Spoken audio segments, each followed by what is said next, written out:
আসবো ফিরে আবারও লেখিকা সুরভি আক্তার পর্ব 16। চেঁচিয়ে লাভ হলো না, বেপরোয়া রুখো ছেলেকে রুখতে অক্ষম হলো একবিংশির ক্ষীণশক্তি। রৌদ্রকে টেনে হিঁচড়ে রুমে নিয়ে গিয়ে থামলো। ঘরের ভেতরে দাঁড় করিয়ে হাত চেপে রেখেই আদেশের সুরে বলল শক্ত গলায়, চুল বেঁধে ফেল ফাস্ট। আপনি আসলে একটা পাগল, পাগলাগারোতে যান, পাগলের চিকিৎসা করান গিয়ে।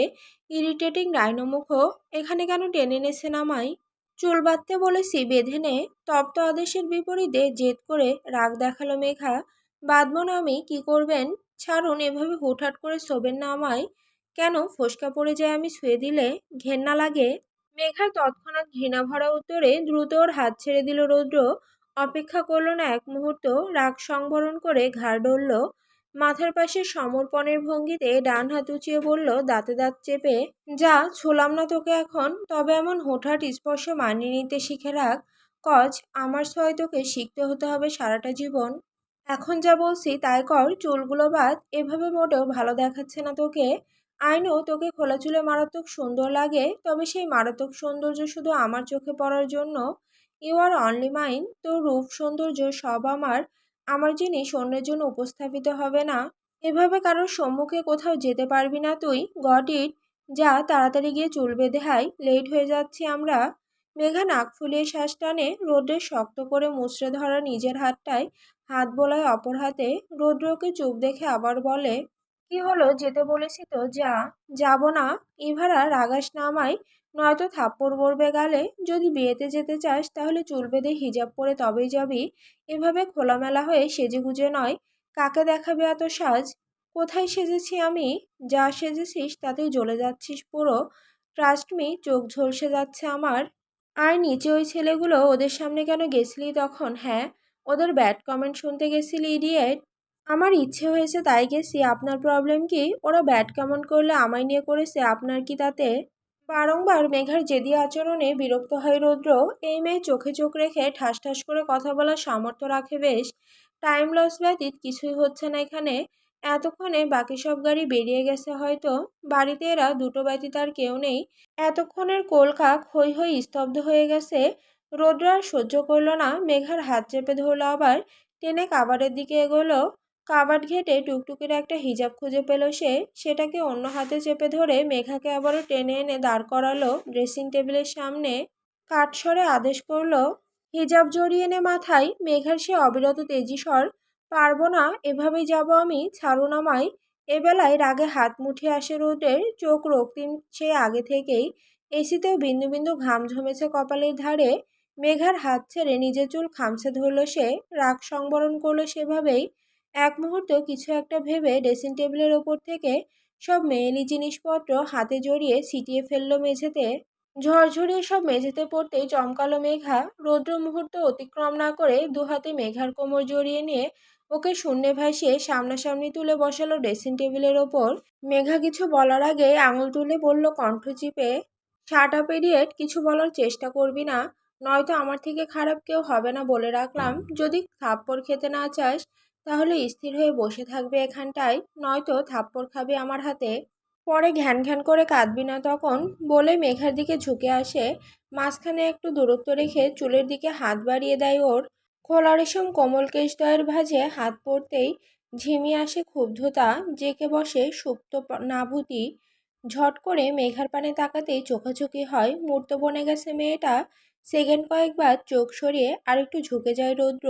মেঘার বাঁ মরুর পাশে ড্রেসিং টেবিলে হাত ঠেসে মেঘাকে নিজের মাঝে আবদ্ধ করে নেয় প্রথমে। ঝুঁকে কাঁধ গলিয়ে চুলগাছি ডান পাশ করে নিমিষে নাক ডুবিয়ে দেয় চুলের ভাঁজে। মিষ্টি মাদকীয় ঘ্রাণে বুঝে আসে রক্তিম দু চোখ। মেঘের মতো ছড়ানো সেই ঘন কৃষ্ণকেশের ঘ্রাণ পেতেই ক্ষুব্ধতা পরিণত হয় পরম শান্তির রেশে। নিজেকে সংযত করতে না পেরে খেয়ালের বশে গভীরে নাক ডুবিয়ে লম্বা লম্বা শ্বাস টানে রৌদ্র। দূরত্ব কমিয়ে রৌদ্রের অতি সন্নিকটে আসা মাত্রই কম্পিত হয় একবিংশীর কোমল কায়া। লোকটার গরম শ্বাসের সাথে খোঁচা দাড়ি খানিক বিদ্ধ হয় রমণীর কোমল গ্রীবার ধারে। শ্বাস রুখে চোখ বুজে নেয় মেঘা। বন্ধ চোখের কোণে দেখা দেয় অবাধ্য চিকচিকে জলকণা।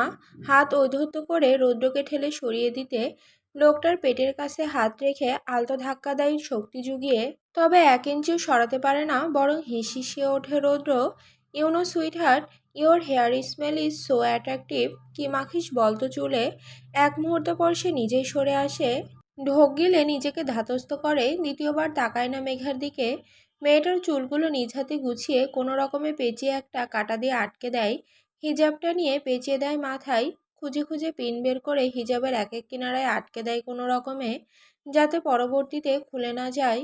খুব পারদর্শী না হলেও বেশ সুন্দর করে প্রথম চেষ্টাতে হিজাবটা বেঁধে দিতে সক্ষম হলো রৌদ্র। শেষ হতেই বুক ফুলিয়ে দীর্ঘ হাঁপ টানলো, এক কদম পিছিয়ে কোমরের ধারে হাত ঠেসে সম্পূর্ণ দৃষ্টিতে পুরোপুরি অবলোকন করলো মেঘাকে। মেয়েটাকে হিজাব পেঁচিয়ে অন্যরকম সুন্দর লাগছে, চোখে ধরছে এটাও। তর্জনীর দ্বারা চোয়াল চুলকে শব্দহীনা মৃদু হাসে রৌদ্র, তাকায় মেঘার চোখের দিকে। রমণীর দু চোখ ঘোলাটে, কার্নিশে চিকচিক করছে জলকণা, ক্ষণে ক্ষণে ফেঁপে উঠছে নাকের পাটা, নাকের ডগাসহ দুগাল লালচে, চোখ হতে এক্ষুনি যেন পানি গড়াবে টুপ করে। একাধারে সেই তখন থেকে চেয়ে আছে রৌদ্রের দিকে, চোখে পানি দেখেও ভ্রুক্ষেপ প্রকাশ করল না রৌদ্র। ওষ্ঠজোড়ার দিকে দৃষ্টি পড়ল এবার, টকটকে কারো লিপস্টিক ঠোঁট জোড়াকে ফুটিয়ে তুলেছে। রৌদ্র এক ঝটকায় এগিয়ে যায়, গতি কমিয়ে রয়ে শয়ে মেয়েটার কাছাকাছি হেলে দাঁড়ায়, ডান হাত উঁচিয়ে আলগোছে রাখে মেয়েটার বাম চোয়ালে। সুপ্ত অনুভূতিতে এবারও আর চোখ খুলে রাখতে পারে না মেঘা, বুঝে আসে অবলীলায়। রৌদ্র তা দেখে হাসে মৃদু মন্দ, বৃদ্ধা আঙুল ওষ্ঠাধরের নিকট নিয়ে আলতো করে স্লাইড করে, সেদিক পানে দৃষ্টি নিবদ্ধ রেখেই ঢোক গেলে শুল্ক ফিসফিসিয়ে বলে অনুমতি নেয়ার স্বরে, লিপস্টিক উঠিয়ে দেই সানি। লিপস্টিক থাকলে লোকের দৃষ্টি পড়বে তোর ঠোঁটের দিকে। আমি চাই না কারো দৃষ্টি আমার প্রপার্টির দিকে পড়ুক। You my treasure or your lips also my exclusive treasure. এ পর্যায়ে শাড়ি খামছে ওষ্ঠ উল্টায় মেঘা, ফোঁপানোর শব্দ ভেসে আসে কানে। ঝট করে ওষ্ঠ থেকে চোখ তুলে রমণীর মুখ পানে তাকায় রৌদ্র। মেঘার বাম গাল বেয়ে বন্ধ চোখ ছাপিয়ে পানি গড়াচ্ছে এক ফোঁটা, আখিদ্বয়ের দীঘল পাপড়ি যুগল আধো ভেজা, পরপর আবার ফুঁপিয়ে ওঠে মেয়েটা। সহসা হাত সরায় রৌদ্র, বাড়িয়ে ফেলে দূরত্ব, চাপা স্বরে বলে কান্নার হেতু আন্দাজ করে, ইডিয়েট কাঁদবি না একদম। পরক্ষণে দম টেনে আবার বলে ঘাড় ডোলে, সিরিয়াসলি ঘৃণা করিস আমায়। এবেলায় কণ্ঠস্বরের ধাঁচ আন্দাজ করা যায় না, কেমন করুণ শোনালো প্রশ্নটা। ভেজা চোখ জোড়া মেলল মেঘা, চাইল ওষ্ঠপুটে দাঁত চেপে কান্না রোধের চেষ্টা করে। ভেজা চোখ মুছল হাতের উল্টো পিঠে, উত্তরের চেষ্টা না করে লাফিয়ে নামলো বসা হতে। চোখ মুছতে মুছতে প্রস্থানের জন্য ছোটার উদ্দেশ্যে পা বাড়াতে গেলে রৌদ্র আকস্মিক বলল একই স্বরে, আর থাকছি না আমি, কাল যাচ্ছি ফিরে, এই এক রাতটুকুই থাকবো শুধু।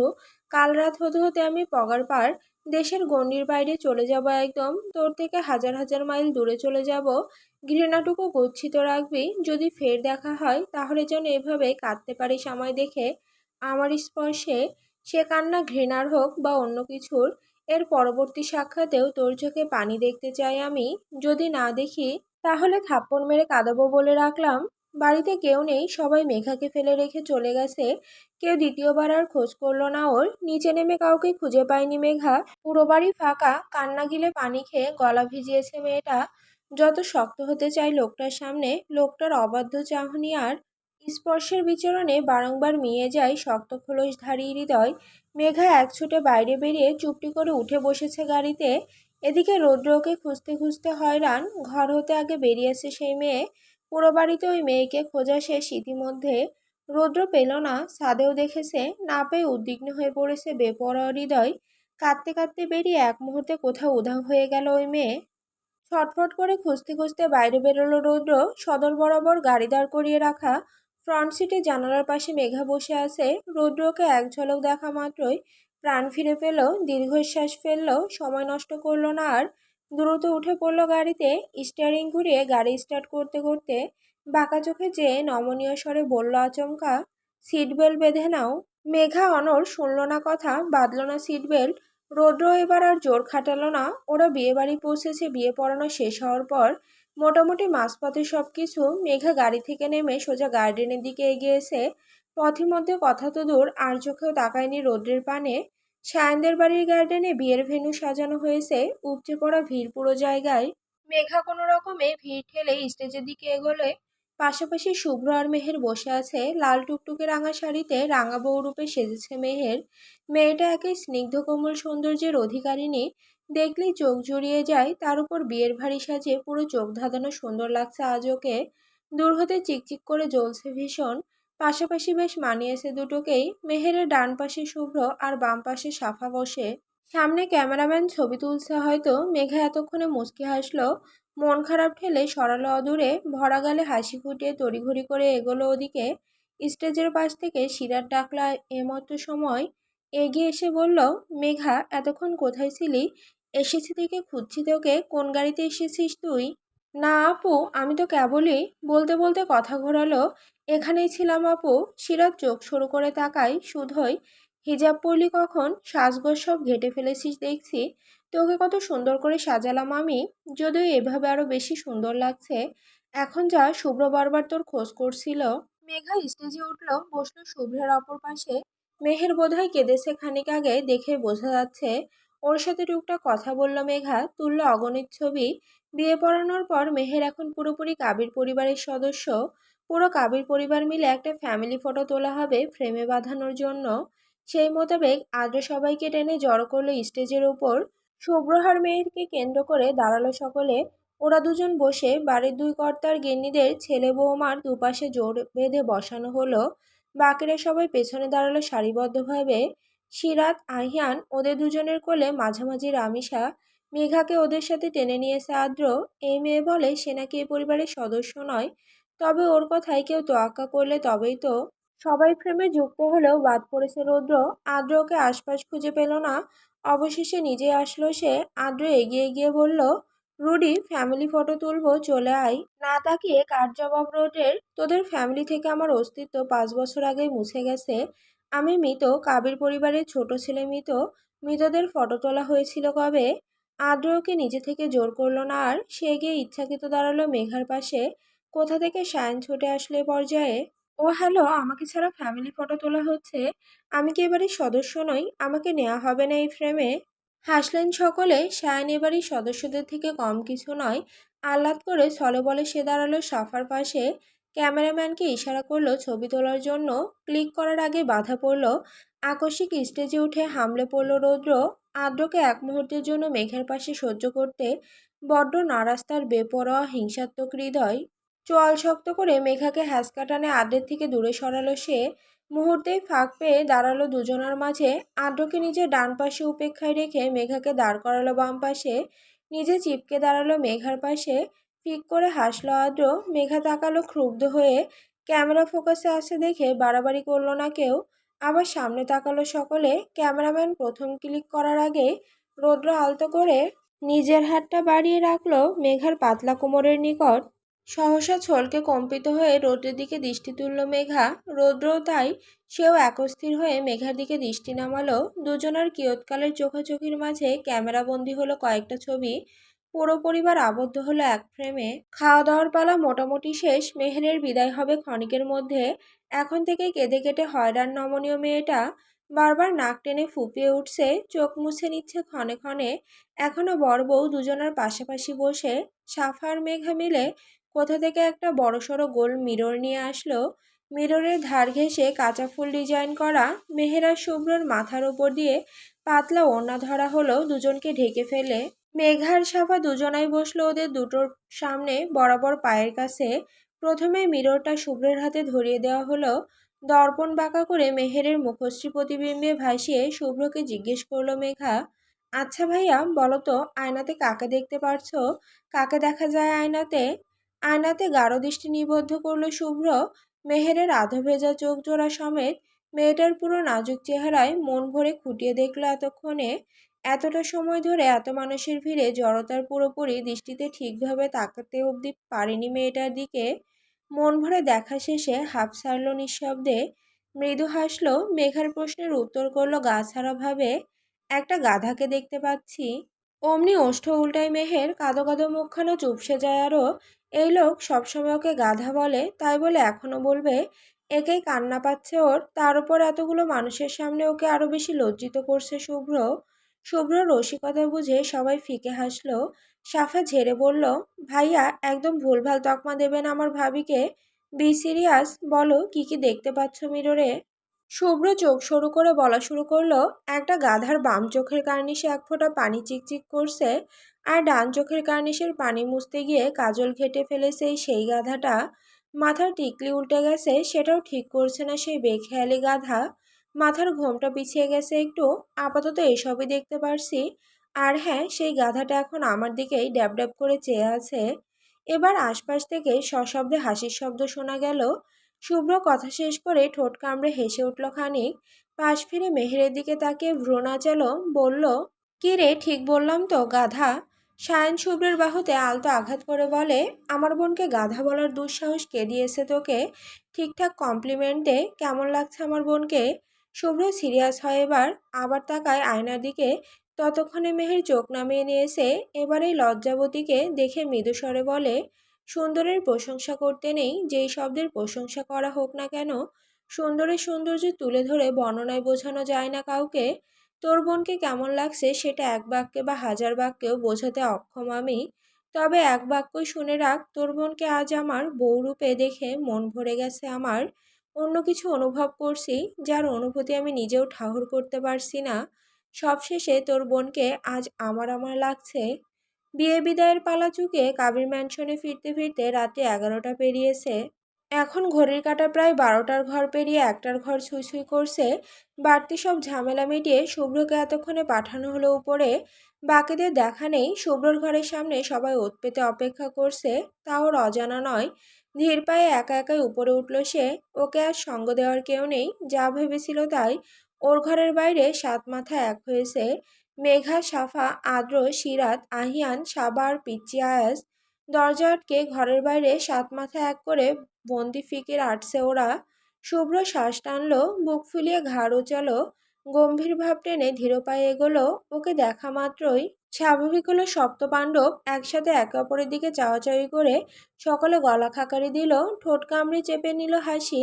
শুভ্র গলা ভার করে বলল, ওদের আগে আমার ঘরের সামনে কি চাই তোদের? সাফার সামনে হাত পেতে স্বভাবসুলভ উচ্চস্বরে চেঁচিয়ে বলল সহসা, 50 লাখ টাকা। বৃহৎ নয়নে তাকায় শুভ্র। কি? শুনিনি। 50 লাখ টাকা? টাকা দাও, ঘরে যাও। মামার বাড়ির আবদার পেয়েছিস, কিসের টাকা দেব তোদের? আদ্র মুখ খুলল, তোমার ঘর সাজিয়েছি তার টাকা? আমার ঘর সাজিয়েছিস তো আমার কি, আমি তোদের সাজাতে বলেছি? মেঘা ঘুমে টলছে, এতক্ষণে ঘুমে কাদা হয় রোজ। আজ অনেক দেরি হয়ে গেছে। হাই তুলে বলল সে, ভাইয়া সময় নষ্ট করো না তো, এতে তোমারই লস, যা চাইছে দিয়ে দাও। শুভ্র গলা খাকারি দেয়, সিরাত তাল মেলায়, একদম শুভ্র ভাইয়া টাকা দিয়ে দাও। বড় বোনের মুখে ভাইয়া ডাক শুনে ফ্যাল ফ্যাল তাকায় শুভ্র। আপু তুমিও, তুমি না আমার বড়? সৌহার্দ সবচেয়ে বড় মানি। মানি যেদিকে আসবে আমি আর সেদিকে। তাড়াতাড়ি টাকা দিয়ে দে তো, দেরি হয়ে যাচ্ছে, অপেক্ষা করছে তোর বউ। শুভ্র লজ্জা পাই, লজ্জা লজ্জা লাগে কেমন। আদ্র সফার কাঁধে কনুই ঠেসে হাত বাড়িয়ে বলে, ভাইয়া বেস্ট অফ লাক, বাট তার আগে ফেলো করি মাখো তেল। টাকা রুমে আছে, দরজা খুলে দিয়ে এনে দিচ্ছি। তা তো হবে না, আগে টাকা পরে এন্ট্রি। বোনের কথায় গলা ভার করে শুভ্র। আমাকে ঝাড়লেও 2 পয়সা পাবি না, রুমে না গেলে টাকা দেবো কি করে? ডোর খুলে দে, আমি রুমে গিয়ে টাকা নিয়ে আসছি, পালিয়ে যাচ্ছি না কোথাও, এ বাড়িতেই থাকবো। ইনোসেন্ট হয়ে ওর কথায় ভুলল সকলে। শুভ্র বরাবর স্পষ্টভাষী, যা বলে তাই করে। আর ভাই বোনদের ঠকাবে না নিশ্চয়ই। দরজার সামনে থেকে সরে গিয়ে দরজা খুলে দিল আদ্র। শুভ্র ফিসেল হাসলো, দ্রুত ঢুকলো ঘরের ভেতর। পিছু ফিরে সকলের ভোলা ভালা মুখ পানে তাকালো একবার। সাফা মিনমিন করে বলল, তাড়াতাড়ি টাকা নিয়ে এসো ভাইয়া, আমি আমার ভাগের টাকা দিয়ে চকলেট কিনে খাবো। শুভ্র বাঁকা হাসি প্রগাঢ় করে, তৎক্ষণাৎ বলে, বেশি চকলেট খেতে নেই বনু, দাঁতে পোকা ধরবে। অ্যান্ড থ্যাংক ইউ আমার ঘরটা তো সুন্দর করে সাজানোর জন্য। Everyone wish me best of luck, good night. কথা শেষ করেই সপ্তপাণ্ডবের মুখের ওপর ঠাস করে দরজা লাগিয়ে দিল শুভ্র। চমকানোর অভিব্যক্তি প্রকাশ করার আগেই বিরাট ঝটকা খেলো সকলে, হতভম্ব হয়ে দাঁড়িয়ে গেল ফ্যাল ফ্যাল করে তাকিয়ে।